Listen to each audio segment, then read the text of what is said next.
Hey everyone, welcome to the Intelligent Change podcast. I'm delighted to have Matt Pohlson here. Alex, glad to be here. Yeah, good to have you here. It's Intelligent Change podcast is all about people creating intelligent change in their health, in their relationships, in their life and business. I am super delighted to have you here because your story is fascinating. And I'd like to start with, how did Omaze, your company, come about? What's the origin story of Omaze? Yeah, sure. I'll give a quick explanation of what we do. Omaze offers the chance to win once-in-a-lifetime experiences and now dream houses to benefit charities. We started the story of Omaze, obviously starts before Omaze. I was a filmmaker before Omaze, my co-founder and we had come down from college and got into entertainment, specifically focused on cause content. So our passion was using storytelling to inspire action. And we did a bunch of different projects along those lines. We were the first directors on this thing called Live Earth, which was the biggest concert ever thrown. If you guys remember that, it was 7 continents in one night. It had everybody from Beyonce to the Stones, and it was to raise awareness for climate change. We did a documentary series called Girl Rising about girls' education in the developing world. It was funded by Oprah and Queen Rania of Jordan. And we just did a bunch of different projects like that with really influential people. And then we realized that while these people authentically wanted to do good, we weren't doing that much good. We were creating a lot of awareness around these projects, but we weren't creating a lot of impact. And that was kind of endemic to the space. So Ryan and I, my co-founder, decided to go to business school. I had never even opened Excel before I got to Wharton. I was purely on the creative side, but I thought I could surround myself with people smarter than me and learn new ways of thinking. And when we were in school, we went to this event that Magic Johnson was hosting for the Boys and Girls Club, where he was offering the chance to play basketball with him and go to a Lakers game. But it was one of those things that was only available to the high net worth individuals in the room. And we were in the room, but not high net worth individuals. Yeah. We're the guys who get invited last minute to fill the table. And so we sat there and we watched as the auction went up to $15,000 and we couldn't afford to participate. But Magic was our childhood hero. There's nothing, even to this day, that I'd rather do than play basketball with Magic. I know you like basketball too. I've seen you dunk. And so when we were driving home, we're like, that doesn't make any sense. Magic has fans around the world, not just in that room. And what celebrities really weren't on social media at that point, it became clear that we saw that they were going to be, and they were going to start to be able to reach their audience in new ways. We said, we can make it available to anyone online for the chance to win. You could raise so much more money, so much more awareness, open up a whole new donor base. And so that was how it started. And how much money have you raised for charity so far? We've raised $210 million for charity. Wow.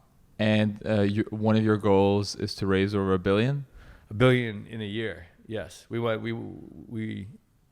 day we'll get to the scale where we're doing that every year. And what's been one of the, I'm sure there's so many great causes you supported with all that money. What's been the ones that have been very close to your heart where you're like, wow, we're really making a difference and impact there?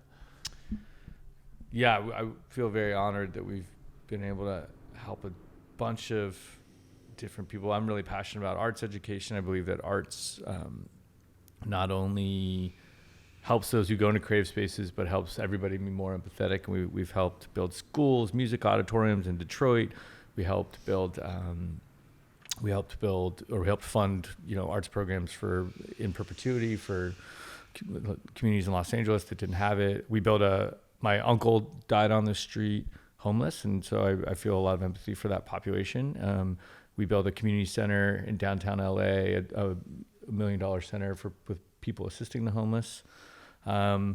We just did something very recently, which I'm really excited about, at Great Ormond Street Hospital. For those listening, that's here in London, and it was the first children's hospital ever built. It was built back in the 1700s, and it's still one of the top 3 children's hospitals in the world. And it's a magical place. It's got amazing, you go in and there's Disney characters and there's pets, and it's just it's really oriented towards the healing that comes from that love. And having spent a lot of time in the hospital, I really respond to that place. But what makes it, what we're really passionate about is that we just, there's this girl named Alyssa who is 11 years old, and her parents were told that she had an incurable form of leukemia. They had done 2 bone marrow transplants, 2 rounds of chemo. And then after that, they said, hey, that's, we don't have anything else. They said, is there anything else you can do? He said, well, there's an experimental treatment that we've been working on that Omaze got to help fund through both Great Ormond Street and through Blood Cancer UK, where I'm not going to describe the science very well, but I'll do it the best I can. They basically, this is like magic to me, but basically through base editing, they were able to do a transfusion of T cells, which are the cells that fight basically the leukemia cells from an adult into the child. And then through this technology of base editing, they essentially, instead of just cutting the DNA sequence, they were able to erase it and reorganize it. And that turned these T cells into super T cells. And then what they had to figure out was, okay, well, how do we get those T cells to find the leukemia cells? And they came up with this idea that they could put a little bit of HIV, which is really good at finding weak cells. They could put a little bit of HIV in, and they figured out how to make it so the HIV would find the leukemia cells and essentially shoot up a flare for the super T cells to come find leukemia cells. And they saved her. She's totally in remission. She's totally fine. She's totally healthy. So we got to participate in that. But beyond that, Great Ormond Street now says, okay, we've got this amazing technology. I think we can help hundreds of kids a year. Our biggest choke point is that we don't have enough beds. And so they're building a pediatric cancer unit. It's going to have 200 beds. It's going to have state-of-the-art technology. We know help children from around the world. And we're one of the main funders of that. Oh, wow. That is incredible in terms of how, in a way, you're funding this leading edge research that is potentially going to help a lot more kids to get better. But I want to, I guess, take it back to still the beginnings of, because now anybody listening is like, okay, this is great. This guy's now donated hundreds of millions, and he's gonna now on a goal to donate billions to charity. At the same time, it did start with the idea of a for-profit business. Yeah. And I think one of the reasons why I want to speak about it is it can be because so many people, as you said, even when you start out at the beginning, you want to raise awareness, you want to create impact, but a lot of times business can be that as a vehicle for good. So how did you also think about, also 2-part question, the origins of the model, but also the importance of a business being that vehicle in terms of capitalism and business and for profit, still allowing to actually for you to actually do more good in the world? Yeah, it's a great question. And we thought a lot about that. I think with everything, it started with a problem we saw, which was having supported a lot of these nonprofits, you saw that the great kind of social activists of our time were spending the vast majority of their time fundraising. But when they were doing this fundraising, they were asked to play by these rules that you don't ask the for-profit world to play by, which is, one, you can't advertise, right? We want 100% of the dollars to come in to go directly to the ground, and therefore you're not allowed to spend money advertising to produce more dollars. Well, that doesn't make much sense, right? And there was a guy, Dan Pilato, who ran the AIDS Ride, who took it from a $60 million organization to a $400 million organization. So they netted $340 million more to help people with AIDS. And he got fired because they spent 30% of that on marketing to get there. It's like, okay, so they spent 30% of that, but you're still talking 60 million versus 270 million. Which one do you think is better? So we saw that and we thought that's crazy. Also, you weren't allowed to pay market rate for people. If you wanted to attract someone out of the best business schools in the world to come and run a nonprofit, you weren't allowed to do that because people had to essentially make huge sacrifices to do it. So on and on and on. So that we saw there was a lot of limits to that model. And so we thought if we could bring for-profit solutions to the nonprofit space, you could create a lot of impact. That was the first thing. Second was we also believe that there is this ethos, it's particularly acute in the US, but I think it's here too, where you're kind of forced to make this choice. You either go make money with your life or you do good, but you can't do both, right? You can make a lot of money and then do good when you're older, but you can't do those things at the same time. So we're fine paying people a ton of money to do bad. We're totally good with that as a society. But if someone wants to do good and make a lot of money doing that, we're not okay with that, right? Like, and so we think that we wanted to prove that that's a false choice, and that actually holds back the nonprofit sector. It holds back social entrepreneurship, that we need to change that ethos, and we need to reward our best and brightest to come up with innovative solutions that impact the world. And in regards to, because one of the stories you shared was about Magic Johnson as, in a way, also democratizing that experience that, you know, regular people can participate. It's not just the top people that do that. Why was that also so important for you at the beginning to do that? Was it kind of just for yourself? You're like, hey, I want to also be one of that person, potentially can have that shot at playing basketball with Magic Johnson? It was mostly that we thought we saw that by democratizing that you could be much more impactful. And so, yeah, I'm funnily not like, I mean, I love Magic and I was excited to play with him, but I'm funnily not like a celebrity guy, even though that's what we did for so many years. But we thought by creating, you know, our whole, like, at the core of what we do is like create equality of opportunity by giving everyone an opportunity to live a dream experience, by giving everyone an opportunity to have a great car, by giving everyone an opportunity to live in their dream house. You could then create more opportunity for others, right?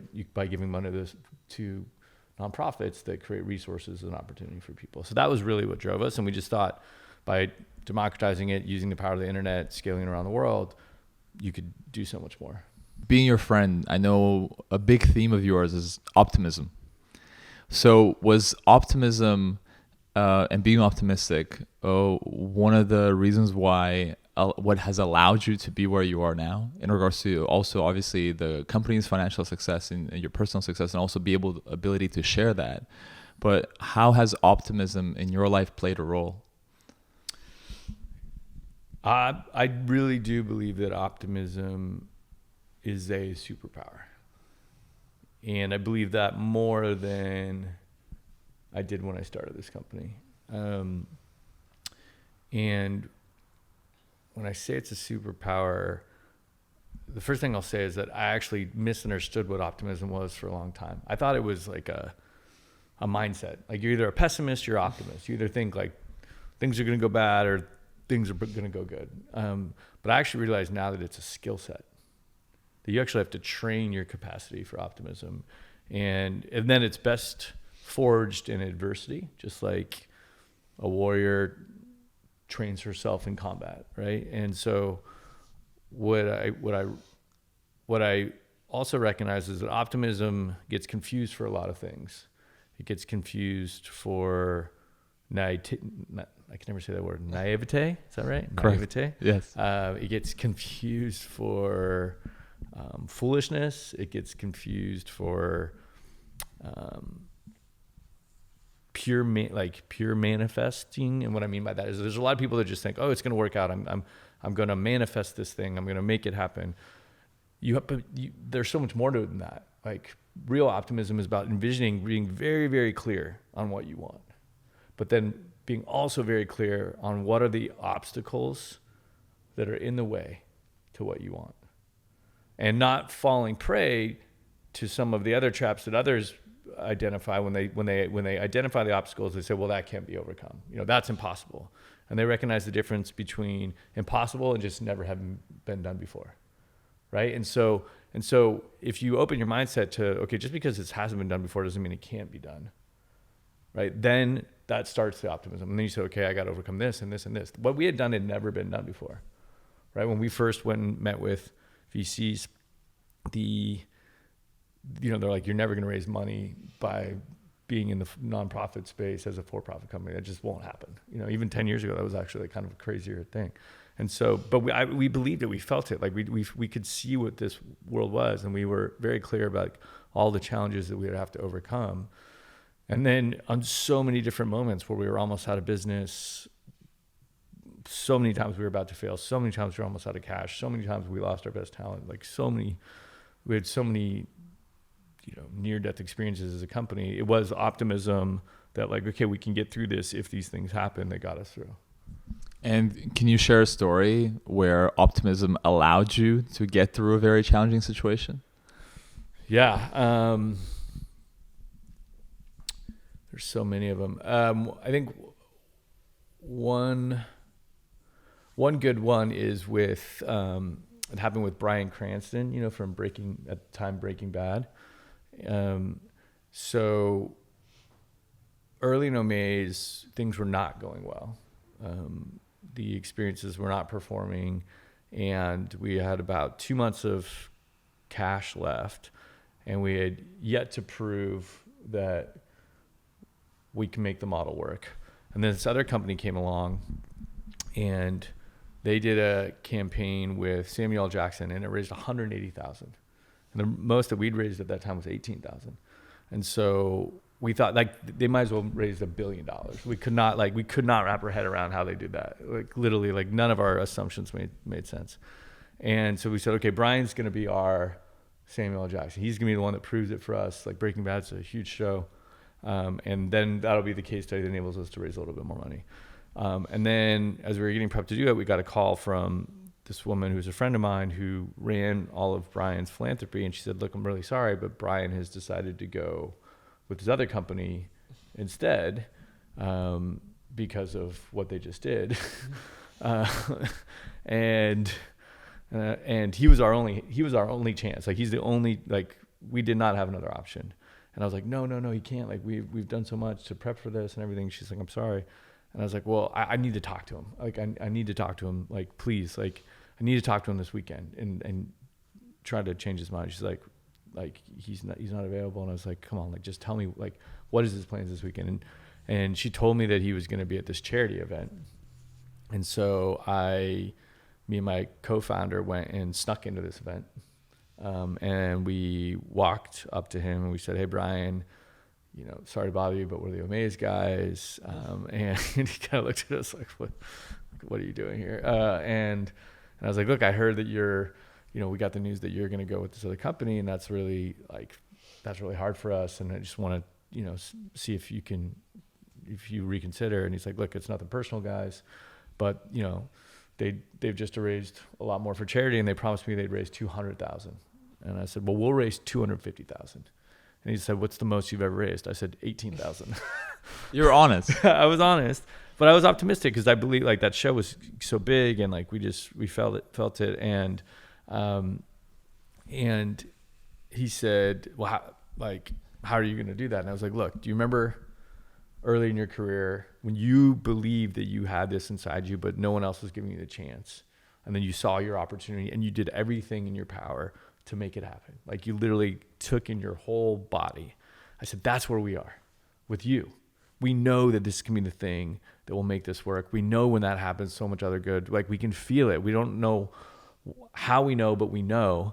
And if you give us this chance, we'll create all this new content. We'll do things that have never been done before in fundraising. We'll have the Winnebago come in. We'll ride up in the Winnebago from Breaking Bad. We'll have the blue smoke come off. We start making all these promises of stuff we would do, and it will work. And he kind of was like, I think more out of annoyance than inspiration, was like, all right, fine, I'll do it to you. And then it ended up raising 300,000. And then he introduced us to Aaron Paul, who was Jesse on Breaking Bad, if people know that show. And we did one with him around the very last episode of Breaking Bad, and that raised 1.7 million and got covered on all, like it went viral on social and was like all over the news and stuff like that. And that kind of put us on the map.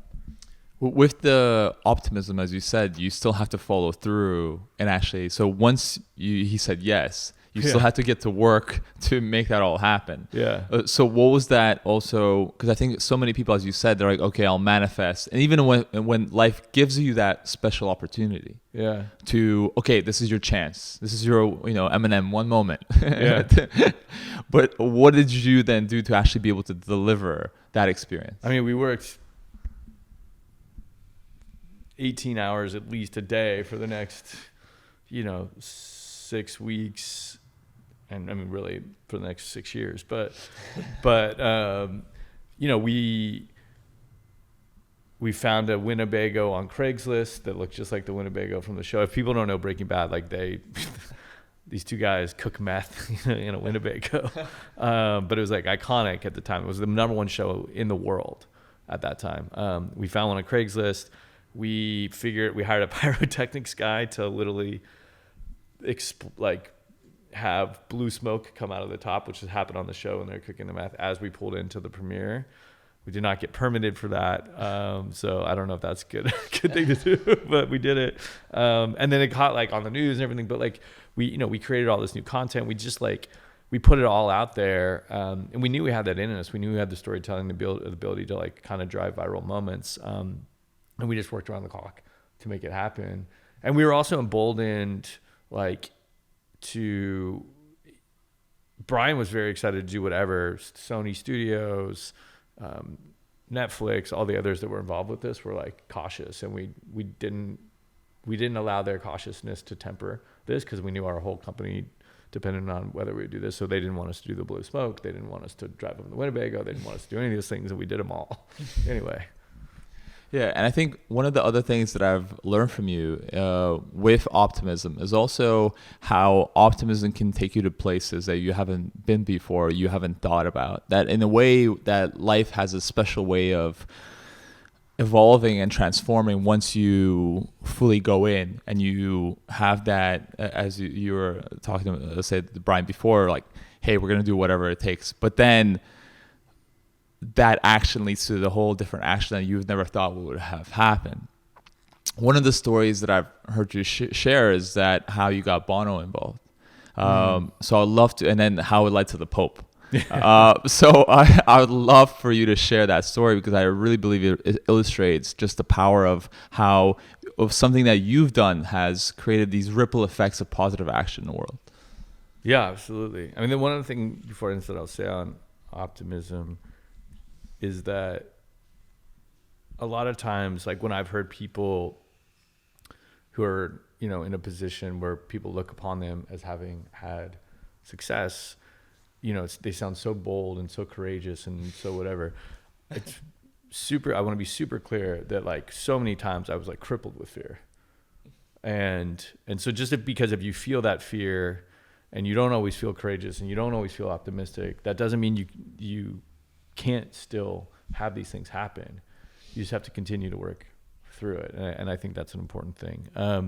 In terms of the Bono story, so basically, and how that led to the Pope. So basically what happened, there was this 13-year-old girl she was a 15-year-old girl named Chloe, living in Northern California. And she was born with a club foot, which is just kind of it looks like a visual deformity. And she went to high school, and this group of mean girls started picking on her. And one day they pinned her down on the lunch table during lunch in front of the whole school. And there were 6 of them holding down each part of her body. And then they pulled off her shoe to show everybody in the school what her foot looked like.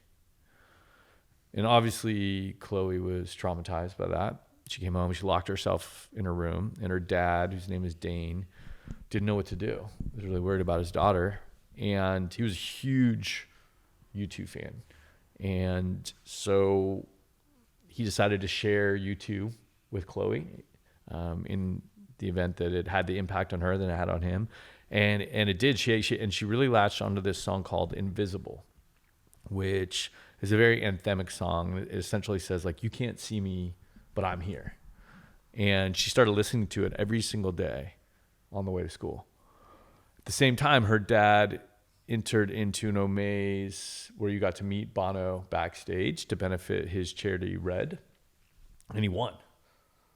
And so cut to 4 months later, we're in Denver at this U2 show, and I'm there because we don't have enough employees. Like I'm still the one who has to go to like these events, and then we're backstage in this little room, and it's me and it's Dane, the dad, and it's Chloe, and Bono. We're waiting for Bono, and he walks in, and he's just full of light. Whereas Chloe, you can feel the kind of something's going on with her. Bono was full of light, and he comes in the room, and there's a red guitar there because the charity Red, and he signs the guitar, and then he says to Dane, like, tell me your story. And Dane said, look, I'm your biggest fan, but this isn't about my story. This is about my daughter Chloe's story. I said, well, what's your story, Chloe? And she said, well, I was assaulted, and your song Invisible helped me get through it. And he said, you were insulted? Like they called you names? And she said, no, I was assaulted. And obviously Bono didn't know the backstory. I didn't know the backstory of this, but you could just tell by the way she said it that something serious had happened. And so Bono is obviously a very emotionally intelligent person, like takes a deep breath and kind of looks at her and he says, well, how did Invisible help you? And she said, it gave me the strength to stand up to the girls who did this to me. It gave me the strength to stand up to my school for letting it happen. It gave me the strength to fight so that it doesn't happen again. They said, you know why you were able to do that, right? Because the arc of the universe bends towards justice and love. And if you have right on your side, it's like a big fist, not to hurt people with, but to fight for what's right. And then he said to Chloe, you know, what's your passion? And she kind of all of a sudden kind of got embarrassed. She's like, I don't know. I haven't figured it out. And he said, that's okay. We have a prayer in my family, and we're not a righteous family. We say this prayer in church, but we also say this prayer in the pub. And the prayer is, I'm available for work. He said, make yourself available for work, and your passion will be revealed to you. And I cannot describe the energy of this room. I mean, obviously, Bono says this much more poetically than I could say it, but you could literally see the weight of this girl lifting off of her. It was magical. I've never seen anything like it. And she decides to go home, and she decides to use this to help others. And she starts to tell other girls who've been bullied about what Bono told her. And then a mom hears about it at another school, and she says, hey, can you come and talk to our school about this? And then another school and another school. And then eventually they turn it into this movement called Stand Beautiful, which is about essentially embracing your differences and being proud of those differences. And she gets invited to do a TEDx talk. And when she does the TEDx talk, there's a publisher from Penguin Random House there. She gets a book deal. She then gets invited to go travel around the world, and she's speaking in Ghana. And when she's speaking in Ghana, she's telling the story.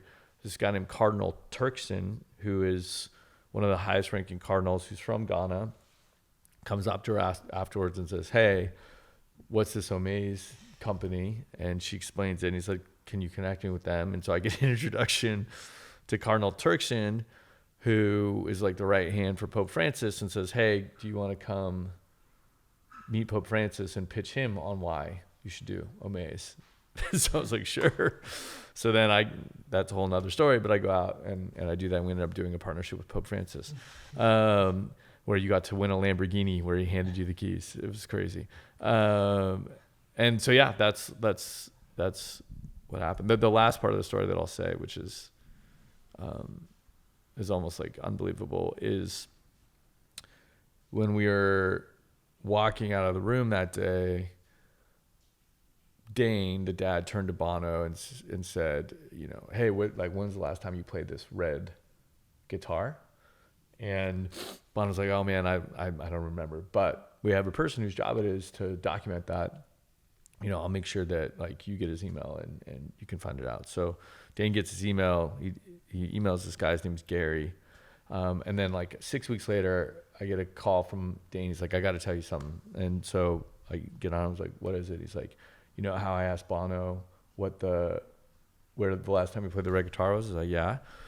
He said, well, I finally got the answer.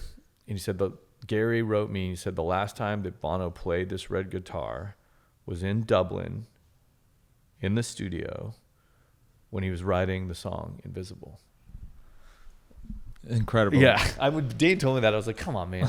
This story is already crazy enough. Are you sure?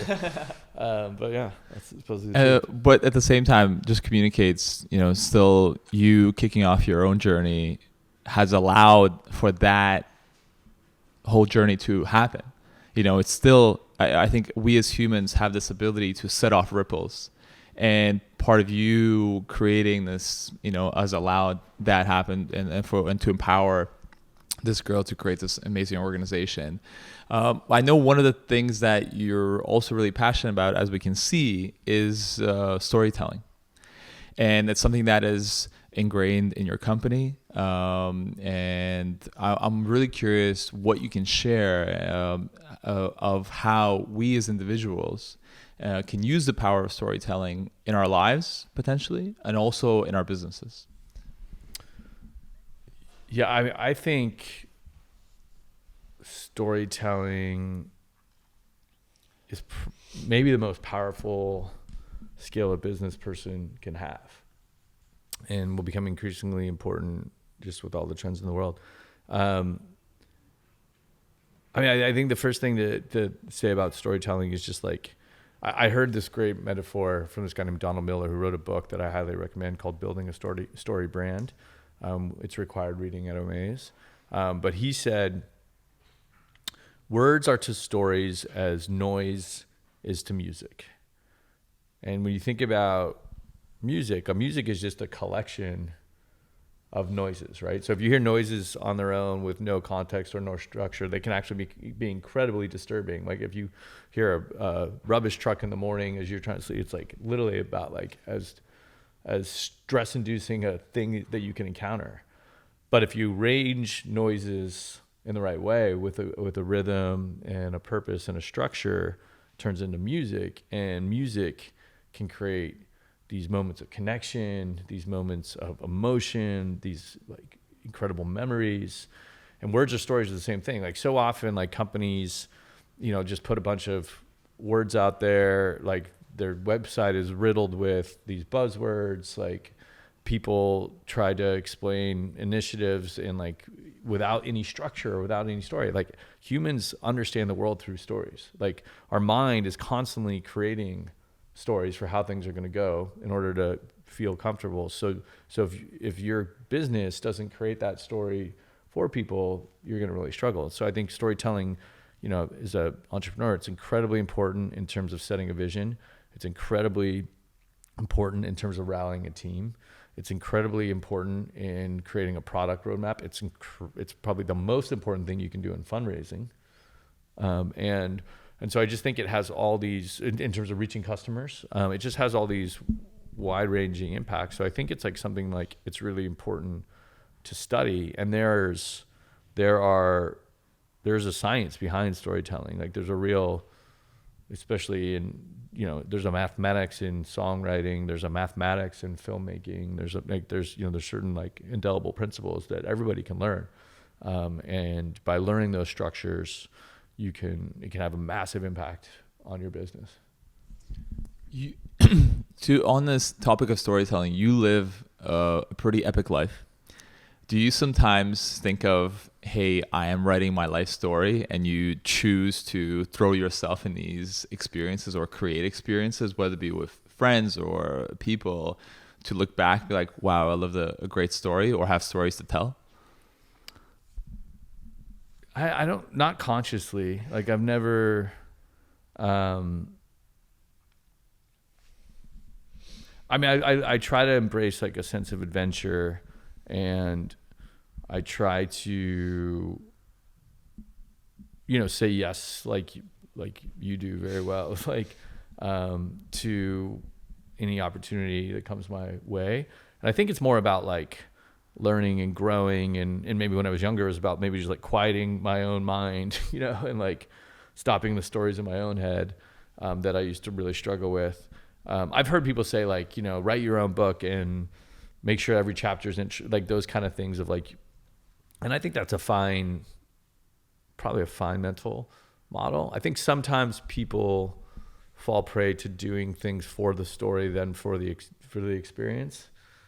And like we become very programmed, like everyone's constantly creating stories all day long, like literal stories on Instagram.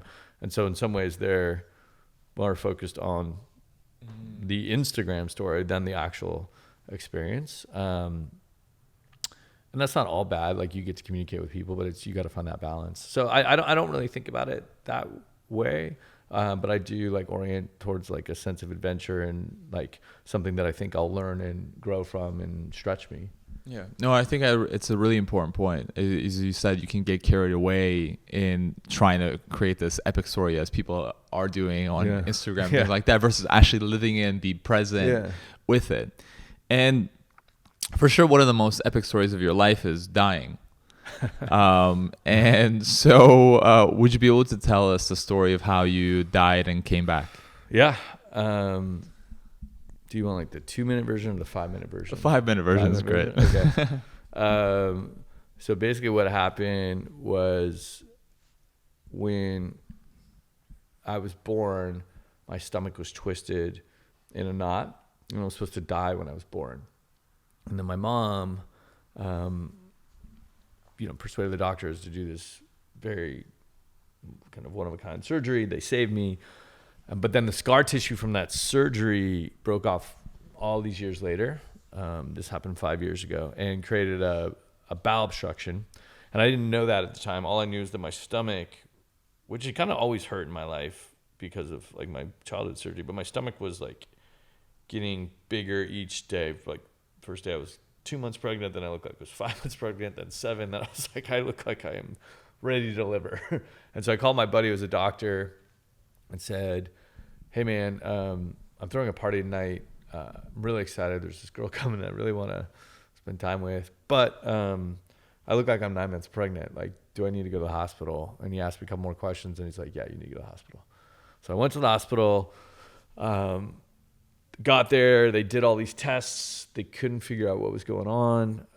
Our COO, Helen, came to the hospital and my parents came to the hospital and they did more tests. And then finally, pretty late at night, they said, all right, you guys all go home. We're going to keep Matt here at the hospital overnight. And hopefully this will work itself out. But if it doesn't, we'll do surgery in the morning. So then they went home and Helen pulled into her driveway and it was probably 11 o'clock at night at this point. She's exhausted. She's been in the hospital all day. And she's going to get out of her car and something tells her that she should go back to the hospital. And Helen is serious. She's British. She's a COO. She's not like a Venice Beach, listen to the cosmos type person. Venice is where she was living at the time. But the voice was undeniable. So she drove back. And if she hadn't driven back, I probably would have died like 45 minutes later. Because my blood pressure had plummeted and the nurses the machines had not alerted the nurse. So Helen came in. She knew how to kind of read these machines because her grandmother had been in the hospital for a considerable amount of time. And she went and got a doctor and said, look at this. This looks like his blood pressure is extremely low. And the doctor said, well, he's not getting oxygen to his brain. So they rushed me down into surgery. I came out of surgery and they said to my mom, the good news is we figured out what's going on. It's a bowel obstruction. The bad news is his heart rate is continuing to plummet. We don't know why. And he's in critical condition. So a couple hours pass. My mom goes downstairs to get my dad and my brother, and she's coming back up with the elevator, and she hears over the loudspeaker, code blue, room 237. And my mom works in a hospital, and so she knows that code blue means flatline, and she knew that was my room. So she gets off the elevator, and she runs down the hall. She gets to the door, and there's a nurse there at the door. She says, I'm sorry, you can't come in. This is very serious. My mom said, look, I was there when he came in this world. If he's leaving this world right now, I'm going to be in that room. So she let her in the room, and they were doing the compressions, like the CPR, and they were also doing the paddles, like you see on TV, the defibrillators. And my body was bouncing up and down, but I wasn't responding. And my mom started to crumble. You know, I mean, you have a daughter. You know, it's one thing to lose a child. It's another thing to like, be there 2 feet away when it's happening. And at the same time, my dad was outside with my brother, and this doctor came out and said to another doctor in front of my brother, not knowing it's my brother, like, hey, I think we lost this guy. I think he's gone. And so my brother pushed my dad in the room, and my dad kind of came in from the left side of the room, my mom's face towards the right, towards me. And my dad was crying so loud that my mom turned from me to him to say, like, Gary, you got to be quiet or they're going to like kick us out of this room. And when she said that, when she turned, she said she saw something she'd never seen before in a hospital.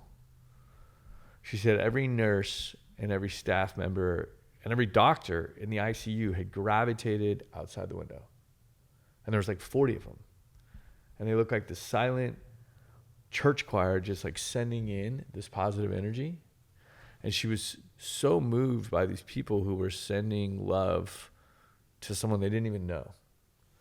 And it just like filled her up with strength. And she started coaching me. And she just started saying, Matthew David Pohlson, these people are fighting to save your life, but you are not fighting hard enough. You need to fight to come back. You need to fight for your life. And, you know, they said it was like this really surreal thing to watch because, you know, we've all seen Grey's Anatomy. Like there's not a 65-year-old mom like in the room when they're fighting, you know, doing the paddles. But, and the flatline went on for 4.5 minutes. And, you know, they don't usually fight that long. But because she kept fighting, they kept fighting. But then at one point she starts to think, oh my gosh, this has gone on way too long. And like, am I going to lose my son? And if I lose my son, I'm going to probably lose my husband. Like what is happening? And she went there, and right as she started to go there, the main doctor kind of shook his head as if to say like, this is done. And he started to like turn away. My mom grabbed his arm and said, no, please, don't call it yet. And then he turned back and he said, wait a second. I think we might have a pulse. And all of a sudden the whole room and all the people outside all of a sudden looking at that, you know, little machine that is just a line at this point, waiting for it to kind of go up. But then even before that happened, all of a sudden, kind of out of nowhere, my eyes opened up. And I kind of sat up, and then I like slowly lifted my right arm and gave a thumbs up.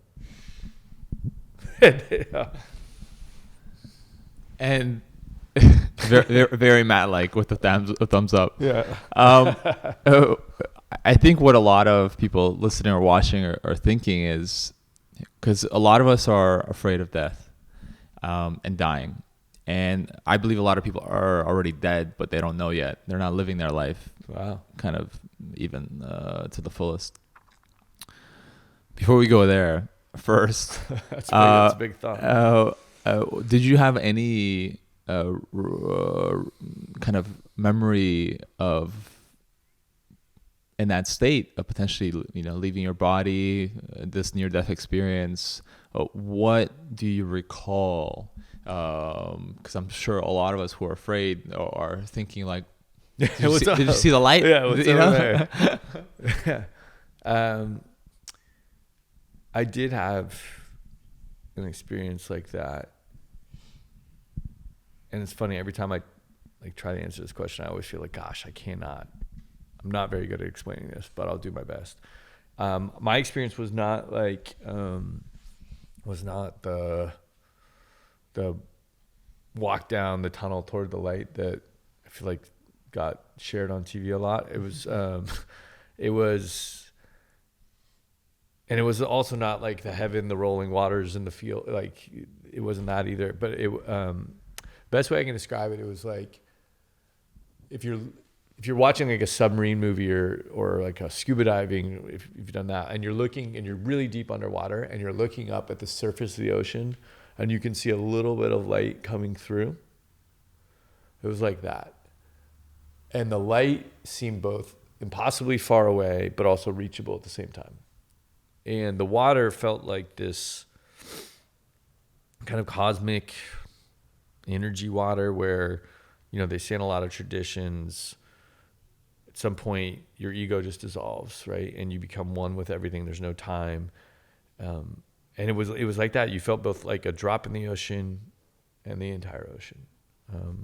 And there's scientists will talk about this like unified energy field, and that's what it was. And it felt just like pure love. Like it was amazing. It was what you want that energy field to be. It wasn't visually beautiful with all the water and the birds and all that, but it might as well have been that feeling. So that was great. I was very excited to feel that. But then I could hear my mom coming from the light saying, Matthew Pohlson, you need to fight to come back. And I remember having this like conscious choice of like, do I stay here in this like field of love, energy field of love, or do I go back there? And honestly, people were like, oh, did you feel called, or did you know your work wasn't done, or all, and I was like, I really just like still scared of my mom. So I was like, I should go back. And so then I decided to go back, but it wasn't easy to go back. It was like I don't know. I had to really fight to get there. But people knew that this was going on. I feel like a lot of my friends were sending me love. That girl that I was interested in, her family was doing prayer circles. I could really feel like that. I could like see that love, and I feel that love of the people in the room. I could really feel it, and that helped me get back. But it felt like it took 4 years. It was a long journey, and then I remember just kind of finally getting there, getting towards the light, and then finally kind of like coming through the light, almost like a rebirth, and coming to that room, and I came in, and then all of a sudden I opened my eyes, and you feel like you've just, imagine going on a 4-year journey to see your loved ones, and then you come through, and that's what I felt. And then, and then all of a sudden the first thing I see is this wall of like doctors and nurses who I don't recognize, just looking at me with their eyes like wide open, because I had just like popped up from a flat line, and they had never seen that before. So I'm looking at them and they're looking at me. I was like, where am I? And then I saw my mom, and then I saw my dad, and that's when I gave the thumbs up. That's amazing. And one of the things that you lead your life with is with choosing love over fear. Was that something that you became conscious of after this event? And how can you explain us more about the importance of leading your life with love over fear?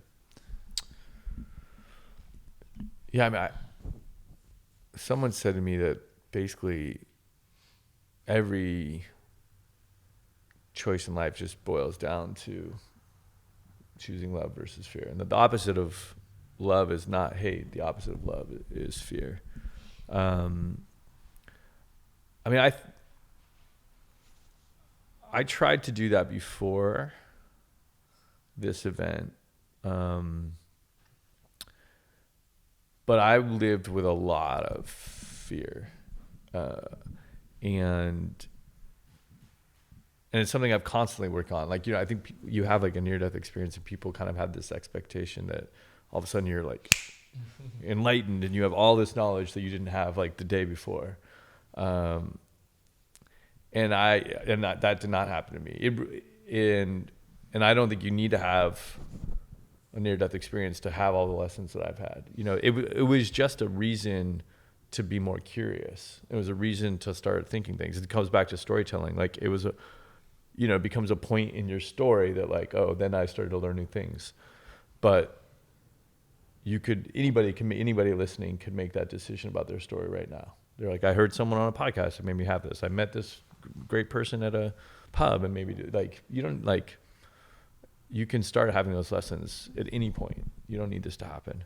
But it has been something that I've like constantly worked on. And actually, like I went through, after this happened, I was elated and felt so much love and so much joy and so much connection. And then I actually went into depression because people kept saying to me, oh, you're here for a reason, or you've got to use this second chance, or da da da da. And I felt all this like pressure. And at the time, like Omaze was kind of struggling. I was like, I don't even know how I'm going to, what am I going to do? And so I kept working on that. And then I did this thing called the Hoffman process, which is like this really intense, like 7-day kind of retreat's not really the right word, but I don't know a better word. But, and that's where I really learned love, like really understood like self-love, and making hard choices out of love. And so like making a choice of love versus fear doesn't mean you don't let people go at your work, or it doesn't mean you don't, end friendships that are not serving either of you anymore, or it doesn't mean you don't create boundaries, but it just means you do it from above the line versus below the line, One of the things you mentioned is, I think it ties into that, is the self-love. Yeah. And as you said about whether it be ending friendships or making certain choices for yourself, it comes with that, am I loving myself right now, or am I not? Yeah. And so how do you see that? How have you become conscious of that self-love and work to create that self-love? Because I find a lot of people, that's what they struggle with a lot, is that self-love. Yeah, I mean, the first thing I recognized is I went the vast majority of my life not loving myself. And even after the near-death experience, like you would think, okay, that's the moment where you wake up to that. Still for 3.5 more years, did not. It took me going to this process and like really understanding what that meant to see it. And so, it's so funny whenever you talk about like loving yourself, like everything you've heard about it sounds like so trite, or it just like you've heard it so many times, and I thought I knew what it meant, and I just did not. One of the things that was like interesting was that like I didn't treat, you always hear the golden rule, treat others how you would like to be treated. I didn't treat myself how I treated others. Like someone asked me like, do you ever hold grudges? I was like, no, I've never held a grudge against anybody. Like I forgive. And they're like, yeah, but what about a grudge against yourself? And I was like, oh, fuck. Like I don't know if I can say that word. Sorry. I've held grudges against myself for years of things that I messed up. And so I've been critical of myself on things, like held myself to standards that I would not hold anyone else to. I would say things to myself that if I said that to someone else, they would no longer be, I would hope that they'd no longer be friends with me, So like that like was really eye opening of like, oh, like I'm going to make mistakes all the time. I'm going to criticize myself for those, and that's never going to change. But what can change is how quickly I process through that. And so I do these things, like I take myself on dates now. Like I do like a day of like, what would I want to do? And like go out and have that day. And like, it's totally okay that it's not work. It's not whatever. It's just a day for me, by me. Like I do that. I've gone on little trips with myself now. Like it sounds crazy, but you really got to like invest in that relationship. And I did not do that. I was terrible at that. And then all of a sudden you like all these things unfold where you realize like, God, I can like get to a world where like the only approval I'm seeking is my own approval, and that's like really been powerful for me. Like it enabled me to make big choices on my business where other people were advising against it pretty emotionally. And I was able to look inside of me like, I think this is the right thing. I will approve myself, and all that matters is I think that. And like I did not have that power 2 years ago. So yeah, that's how I think about it. That's amazing. So some last questions. It can be a little fire round. What are you most grateful for right now? What am I most grateful for? I'm really grateful for the city of London. I just moved here, I love this city. I just love it. There's amazing people from all over the world, like you and so many others. It's so green. I know it hasn't been particularly sunny this year, but I don't mind the weather. It's so much history. You can get everywhere. I don't know. I just love great cities. I'm very, I'm sitting here in your incredible place looking out at this city. So I'm grateful for this city. That's amazing. And what are you most looking forward to in the next year, decade, in your life? What am I most looking forward to in my life? Whew, that's a big question. I am very excited from like a work perspective. I am very excited that I think we're going to be able to start do more and more of these impact projects, like I talked about Great Ormond Street, at real scale, in the UK, but then also I think we can do this in like 32 other countries around the world. And so I'm excited to do that. I think we can do it. I can see that. I can see the path. Really excited about that. I'm excited to share the experiences that come as a result of that with my loved ones. And just form deeper connections as a result of that. We were talking about this the other day, but like I define success as deep connection. So deep connection to your work, being present enough to have a deep connection with someone else, being present enough to have a deep connection with nature, if you're in nature, whatever it is. But I think that will enable me to make more and more deep connections. And is there an affirmation you've ever told yourself or you tell yourself now? Like you are good enough. I am. I am a like a Sammy Sam affirmation. Sammy Sam. I mean, that man is one of a kind. I don't do affirmations. I do wake up. I try to as quickly as possible in the morning say thank you. Like thank you to whatever you want to call it, if you believe in a specific God, if you call it the universe, if you call it love, whatever it is. Like I believe in these larger powers in ways that I did not before. For that definitely changed me from the near-death experience. And so I would just thank you. Like I'm so grateful that I get to do what I do. I'm grateful for all the losses and the pain that I've had that have got me here. So I say that thank you to the world, you know?